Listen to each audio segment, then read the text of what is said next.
The little ghost that didn't think he could. In a charming old house nestled at the edge of a moonlit forest lived a group of friendly ghosts. Among them was a little ghost named Thomas. Now, Thomas was a curious and friendly spirit, but he had a little problem. He didn't think he could do all the amazing things that other ghosts could. In the haunted house, there were ghosts who could glide effortlessly through walls, others who could rattle chains with eerie finesse, and some who could create spine chilling sounds that echoed through the night. But poor Thomas couldn't do any of those things. He couldn't float through walls. His attempts at rattling chains sounded more like a soft jingle, and his eerie sounds resembled cheerful giggles. Each night, as the other ghosts showed off their talents, Thomas would watch with a heavy heart. He felt left out and sad, convinced that he was the least impressive ghost in the house. He would drift around trying to mimic their spooky actions, but it only left him feeling even more downcast. One misty evening, Thomas decided he couldn't bear it any longer. He floated over to his fellow ghosts and, with a touch of hesitation, asked, "Why can't I do all the ghostly things you can?" The other ghosts gathered round, their faces glowing softly. "Oh, Thomas," said one of them, "you can do all those things and more." Thomas blinked, his transparent eyes widening. "Really? But I've been trying so hard and nothing ever works." The wisest ghost, a spectral figure named Eliza, smiled kindly. "Thomas, it's not about trying harder, it's about believing in yourself." "Believing?" Thomas echoed, his voice tinged with wonder.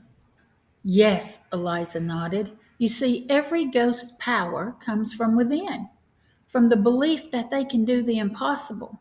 If you don't believe in your own abilities, no amount of rattling chains or eerie sounds will work." Thomas thought for a moment, his transparent form swirling with a newfound determination. "So you mean if I believe it, I can do it? I really can?" "Exactly," the other ghosts chimed in, their voices like soft echoes. With newfound hope and a shimmer of excitement, Thomas closed his eyes and took a deep, ghostly breath. He imagined himself floating through walls, creating eerie sounds and rattling chains with finesse. He pictured himself doing all the things he thought were impossible. And then something magical happened. As Thomas opened his eyes, a soft glow surrounded him. He felt lighter than air, and without a second thought, he glided effortlessly through the wall, his laughter echoing with joy. The other ghosts watched in amazement as he rattled chains with finesse and created the eeriest, most spine-chilling sounds they had ever heard. As Thomas reveled in his newfound abilities, he realized the most important lesson of all.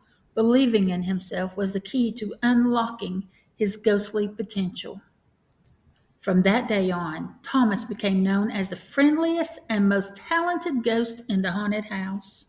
He could do all the ghostly things he once thought were impossible and did them with a twinkle in his transparent eyes and a heart full of confidence.